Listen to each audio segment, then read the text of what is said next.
TV9 ಡಿಜಿಟಲ್ಗೆ ಸ್ವಾಗತ. ನಾನು ಚಂದ್ರಮೋಹನ್. ಇವತ್ತು ನಾನು ನಮ್ಮ ಕರ್ನಾಟಕದ ಪಕ್ಕದ ತಮಿಳುನಾಡು ರಾಜ್ಯದ ವಿಧಾನಸಭಾ ಚುನಾವಣೆ ಬಗ್ಗೆ ಮಾತನಾಡ್ತೀನಿ.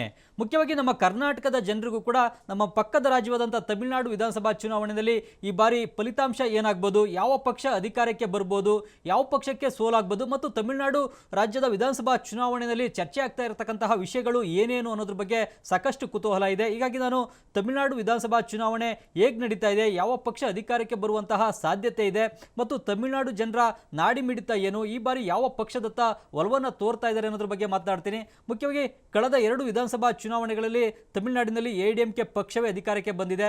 1990ರ ನಂತರದ ವಿಧಾನಸಭಾ ಚುನಾವಣೆಗಳನ್ನು ನೋಡಿದ್ರೆ ತಮಿಳುನಾಡಿನಲ್ಲಿ ಒಮ್ಮೆ ಅಧಿಕಾರಕ್ಕೆ ಬಂದಂಥ ಪಕ್ಷ ಮುಂದಿನ ಚುನಾವಣೆಯಲ್ಲಿ ಅಧಿಕಾರಕ್ಕೆ ಬರೋದಿಲ್ಲ. ಒಮ್ಮೆ ಎಐಡಿಎಂಕೆ ಅಧಿಕಾರಕ್ಕೆ ಬಂದರೆ ಮುಂದಿನ ಚುನಾವಣೆಯಲ್ಲಿ ಡಿಎಂಕೆ ಅಧಿಕಾರಕ್ಕೆ ಬರ್ತಾ ಇತ್ತು. ಆದರೆ 2016ರಲ್ಲಿ ಜಯಲಲಿತಾ ನೇತೃತ್ವದಲ್ಲಿ ಎಐಡಿಎಂಕೆ ಸತತ 2ನೇ ಬಾರಿಗೂ ಕೂಡ ಅಧಿಕಾರಕ್ಕೆ ಬರುವಲ್ಲಿ ಯಶಸ್ವಿಯಾಗಿದೆ. ಇದಕ್ಕೆ ಮುಖ್ಯವಾಗಿ ಜಯಲಲಿತಾ ಕೊಟ್ಟಂತಹ ಜನಪರ ಆಡಳಿತ ಮತ್ತು ಅವರ ಜನಪ್ರಿಯ ಕಾರ್ಯಕ್ರಮಗಳು, ಯೋಜನೆಗಳು ಕಾರಣ ಆಗಿದ್ವು.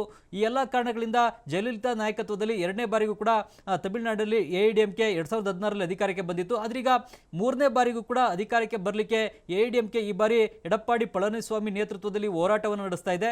3ನೇ ಬಾರಿ ಅಧಿಕಾರಕ್ಕೆ ಬರಲಿಕ್ಕೆ ಎಐಡಿಎಂಕೆ ಎಷ್ಟೇ ಪ್ರಯತ್ನ ಪಟ್ಟರು ಕೂಡ ಅದಕ್ಕೆ ಅಡ್ಡಗಾಲನ ಹಾಕಬೇಕು. ಈ ಬಾರಿ ಎಐಡಿಎಂಕೆ ಅಧಿಕಾರಕ್ಕೆ ಬರಲಿಕ್ಕೆ ಬಿಡಬಾರ್ದು, ತಾವು ಅಧಿಕಾರಕ್ಕೆ ಬರಬೇಕು ಅಂತೇಳಿ ಡಿಎಂಕೆ ಪಕ್ಷ ಕೂಡ ತಮ್ಮ ನಾಯಕ MK ಸ್ಟಾಲಿನ್ ನೇತೃತ್ವದಲ್ಲಿ ಭಾರಿ ಹೋರಾಟವನ್ನು ನಡೆಸ್ತಾ ಇದೆ. ಹೀಗಾಗಿ ಈ ಬಾರಿ ಎಐಡಿಎಂಕೆ ಮತ್ತು ಡಿಎಂಕೆ ನಡುವೆ ನೇರ ಪೈಪೋಟಿ ಸ್ಪರ್ಧೆ ತಮಿಳುನಾಡಿನಲ್ಲಿ ನಡೀತಾ ಇದೆ.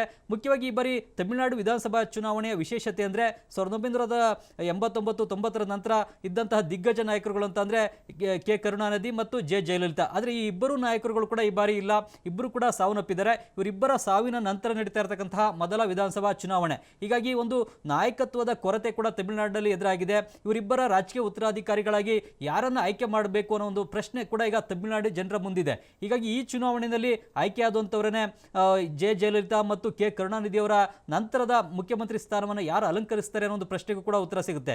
ಈಗ ಮುಖ್ಯವಾಗಿ ಎಐಡಿಎಂಕೆ ಪಕ್ಷದಲ್ಲೂ ಕೂಡ ನಾಯಕತ್ವದ ಬಗ್ಗೆ ಚುನಾವಣೆಗಿಂತ ಮುಂಚಿತವಾಗಿ ಗೊಂದಲಗಳಿದ್ವು. ಈ ಬಾರಿ ಸಿಎಂ ಅಭ್ಯರ್ಥಿಯಾಗಿ ಯಾರನ್ನ ಆಯ್ಕೆ ಮಾಡಬೇಕು, ಹಾಲಿ ಸಿಎಂ ಎಡಪ್ಪಾಡಿ ಪಳನಿಸ್ವಾಮಿ ಅವರನ್ನ ಆಯ್ಕೆ ಮಾಡಬೇಕಾ, ಇಲ್ವೇ DCM ಪನ್ನೀರ್ ಸೆಲ್ವಂ ಅವರನ್ನ ಆಯ್ಕೆ ಮಾಡಬೇಕಾ ಅನ್ನೋದ್ರ ಬಗ್ಗೆ ಗೊಂದಲಗಳಿದ್ವು. ಅಂತಿಮವಾಗಿ ಇಬ್ಬರು ನಾಯಕರು ಮಾತುಕತೆಯನ್ನು ನಡೆಸೋ ಮೂಲಕ ಪಳನಿಸ್ವಾಮಿ ಅವರನ್ನೇ ಮುಖ್ಯಮಂತ್ರಿ ಅಭ್ಯರ್ಥಿಯನ್ನಾಗಿ ಆಯ್ಕೆ ಮಾಡಿದರೆ. ಅವರ ನೇತೃತ್ವದಲ್ಲೇ ಚುನಾವಣೆಯನ್ನು ಎದುರಿಸ್ತಾ ಇದೆ ಎಐಡಿಎಂಕೆ ಪಕ್ಷ. ಮತ್ತು ಎಐಡಿಎಂಕೆ ಪಕ್ಷದ ಉಸ್ತುವಾರಿಯನ್ನು, ಸಂಪೂರ್ಣ ಹೊಣೆಗಾರಿಕೆಯನ್ನು ಪನ್ನೀರ್ ಸೆಲ್ವಂ ಅವರಿಗೆ ಬಿಟ್ಟುಕೊಡುವಂತಹ ಮಾತುಕತೆ ಕೂಡ ನಡೆದಿದೆ. ಹೀಗಾಗಿ ಪನ್ನೀರ್ ಸೆಲ್ವಂ ಅವರು ಕೂಡ ಒಗ್ಗೂಡಿ ಒಂದು ಚುನಾವಣೆಯನ್ನು ಎದುರಿಸ್ತಾ ಇದ್ದಾರೆ. ಮತ್ತೆ ಮತ್ತೊಂದು ಕಡೆಯಲ್ಲಿ ಡಿಎಂಕೆ ಪಕ್ಷದಲ್ಲೂ ಕೂಡ ಯಾವುದೇ ರೀತಿಯಾದಂಥ ಗೊಂದಲಗಳಿಲ್ಲ. ಸ್ಟಾಲಿನ್ ಅವರ ಹಿರಿಯ ಸೋದರ ಕೂಡ ಪಕ್ಷದಿಂದ ಹೊರವಾಗಿ ಪ್ರತ್ಯೇಕವಾಗಿ ತಮ್ಮದೇ ಆದಂಥ ಪಕ್ಷವನ್ನು ಕಟ್ತಾರೆ ಅಥವಾ ಬಿಜೆಪಿ ಜೊತೆ ಮೈತ್ರಿ ಮಾಡ್ಕೊಳ್ತಾರೆ ಅನ್ನೋ ಒಂದು ಮಾತುಗಳು ಮೊದಲು ಕೇಳಿ ಬಂದಿದ್ದು. ಆದರೆ ಆ ರೀತಿಯಾದಂಥ ಯಾವುದೇ ಬೆಳವಣಿಗೆಗಳು ಕೂಡ ನಡೆದಿಲ್ಲ. ಈಗ ಡಿಎಂಕೆ ಕೂಡ ಕಾಂಗ್ರೆಸ್ ಜೊತೆ ಮೈತ್ರಿಯನ್ನು ಮಾಡಿಕೊಂಡು ಚುನಾವಣಾ ಅಖಾಡಕ್ಕಿಳಿದಿದೆ. ಮುಖ್ಯವಾಗಿ ಕಳೆದ ಬಾರಿ ಡಿಎಂಕೆ ಪಕ್ಷ ಅಧಿಕಾರಕ್ಕೆ ಬರದೇ ಇರಲಿಕ್ಕೆ ಒಂದು ಮುಖ್ಯವಾದಂಥ ಕಾರಣ ಅಂತ ಅಂದರೆ ಕಾಂಗ್ರೆಸ್ ಪಕ್ಷಕ್ಕೆ ಹೆಚ್ಚಿನ ಕ್ಷೇತ್ರಗಳನ್ನು ಬಿಟ್ಟುಕೊಟ್ಟಿತ್ತು. ಆದರೆ ಆ ಕ್ಷೇತ್ರಗಳಲ್ಲಿ ಹೆಚ್ಚಿನ ಗೆಲುವನ್ನು ಸಾಧಿಸಲಿಕ್ಕೆ ಕಾಂಗ್ರೆಸ್ ವಿಫಲವಾಗಿತ್ತು. ಕಾಂಗ್ರೆಸ್ ಸುಮಾರು 41 ವಿಧಾನಸಭಾ ಕ್ಷೇತ್ರಗಳಲ್ಲಿ ಸ್ಪರ್ಧೆ ಮಾಡಿತ್ತು, ಆದರೆ ಗೆದ್ದಿದ್ದಕ್ಕೆ ಮಾತ್ರ ಕೇವಲ 8 ಕ್ಷೇತ್ರಗಳಲ್ಲಿ ಮಾತ್ರ. ಹೀಗಾಗಿ ಕಳೆದ ಬಾರಿ ಆದಂಥ ತಪ್ಪು ಈ ಬಾರಿ ಪುನರಾವರ್ತನೆ ಆಗಬಾರ್ದು ಅನ್ನೋ ಕಾರಣದಿಂದ ಈ ಬಾರಿ ಡಿಎಂಕೆ ತನ್ನ ಮೈತ್ರಿ ಪಕ್ಷವಾದಂಥ ಕಾಂಗ್ರೆಸ್ಗೆ ಹೆಚ್ಚಿನ ಕ್ಷೇತ್ರಗಳನ್ನು ಬಿಟ್ಟುಕೊಟ್ಟಿಲ್ಲ, ಕೇವಲ 20-22 ವಿಧಾನಸಭಾ ಕ್ಷೇತ್ರಗಳನ್ನು ಮಾತ್ರ ಬಿಟ್ಟುಕೊಟ್ಟಿದೆ. ಹೀಗಾಗಿ ಈ ಒಂದು ಉಳಿದಂತಹ ಕ್ಷೇತ್ರಗಳಲ್ಲಿ ಡಿಎಂಕೆ ಪಕ್ಷವೇ ತನ್ನ ಅಭ್ಯರ್ಥಿಗಳನ್ನು ಕಣಕ್ಕಿಳಿಸಿದೆ. ಈ ಮೂಲಕವಾಗಿ ಕಾಂಗ್ರೆಸ್ಗೆ ಹೆಚ್ಚಿನ ಸೀಟನ್ನು ಬಿಟ್ಟುಕೊಟ್ರೆ ತಮ್ಮ ಮೈತ್ರಿಕೂಟವೇ ಸೋಲನ್ನು ಅನುಭವಿಸಬೇಕಾಗುತ್ತೆ, ಮತ್ತೆ ಅಧಿಕಾರಕ್ಕೆ ಬರಲಿಕ್ಕೆ ಆಗೋದಿಲ್ಲ ಅನ್ನೋದನ್ನ ಡಿಎಂಕೆ ನಾಯಕರುಗಳು ಕೂಡ ಅರ್ಥಕೊಂಡಿದ್ದಾರೆ. ಮತ್ತೊಂದು ಕಡೆಯಲ್ಲಿ ಎಐಡಿಎಂಕೆಗೆ ಈ ಬಾರಿ ರಾಷ್ಟ್ರೀಯ ಪಕ್ಷವಾದಂಥ ಬಿಜೆಪಿ ಕೂಡ ಮೈತ್ರಿ ಪಕ್ಷವಾಗಿ ಜೊತೆಯಾಗಿದೆ.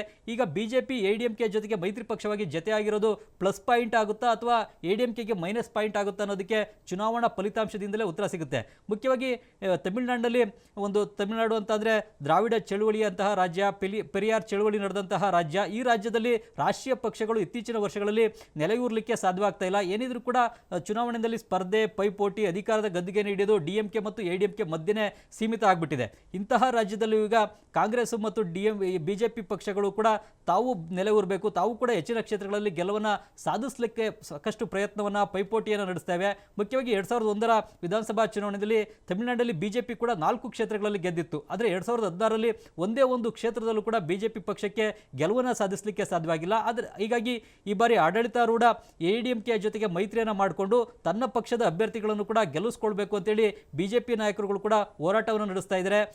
ಬಿಜೆಪಿಯ ರಾಷ್ಟ್ರೀಯ ಅಧ್ಯಕ್ಷ JP ನಡ್ಡಾ, ಕೇಂದ್ರ ಗೃಹ ಸಚಿವ ಅಮಿತ್ ಶಾ ಮತ್ತು ಪ್ರಧಾನಿ ಮೋದಿ ಅವರು ಕೂಡ ತಮಿಳುನಾಡಿನಲ್ಲಿ ಬಿಜೆಪಿ ಅಭ್ಯರ್ಥಿಗಳ ಪರವಾಗಿ ತೀವ್ರವಾದಂಥ ಪ್ರಚಾರವನ್ನು ನಡೆಸಿದ್ದಾರೆ. ಜೊತೆಗೆ ಕೆಲವೊಂದು VIP ಅಭ್ಯರ್ಥಿಗಳನ್ನು ಕೂಡ ತಮ್ಮ ಪಕ್ಷದಿಂದ ಕಣಕ್ಕಿಳಿಸಿದ್ದಾರೆ.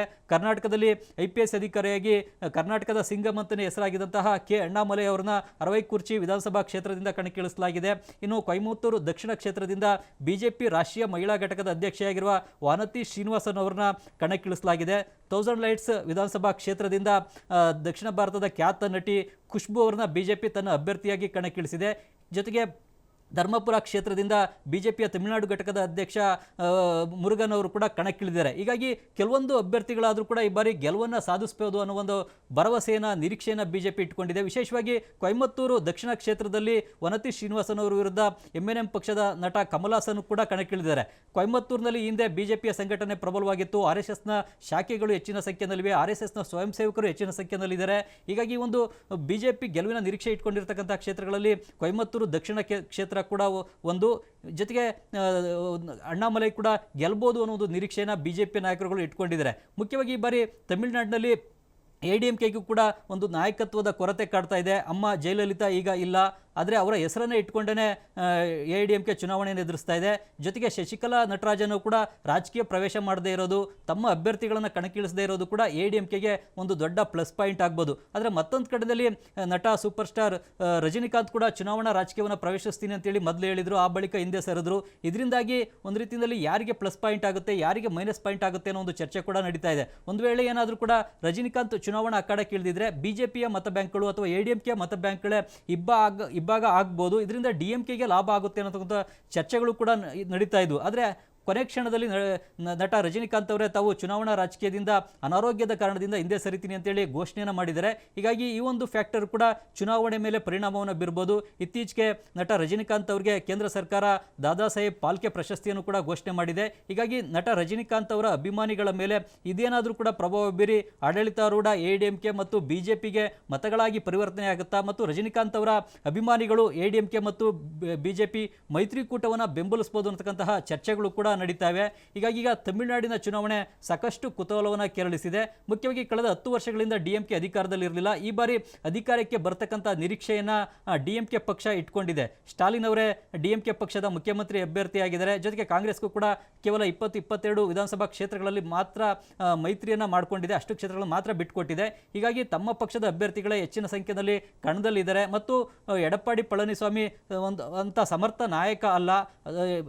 ಎಡಪ್ಪಾಡಿ ಪಳನಿಸ್ವಾಮಿಗೆ ಹೋಲಿಸಿದ್ರೆ MK ಸ್ಟಾಲಿನ್ ಅವರೇ ಸಮರ್ಥ ನಾಯಕ. ಸ್ಟಾಲಿನ್ ಅವರಿಗೆ ಸರಿಸಾಟಿಯಾದಂತಹ ನಾಯಕ ಎಡಪ್ಪಾಡಿ ಪಳನಿಸ್ವಾಮಿ ಅಲ್ಲ ಅನ್ನತಕ್ಕಂಥ ಮಾತನ್ನು ಕೂಡ ತಮಿಳುನಾಡಿನ ಜನ ಹೇಳ್ತಾ ಇದ್ದಾರೆ. ಜೊತೆಗೆ ಆಡಳಿತ ವಿರೋಧಿ ಅಲೆ ಇದೆ, ಪ್ರಬಲ ನಾಯಕತ್ವ ಇಲ್ಲ.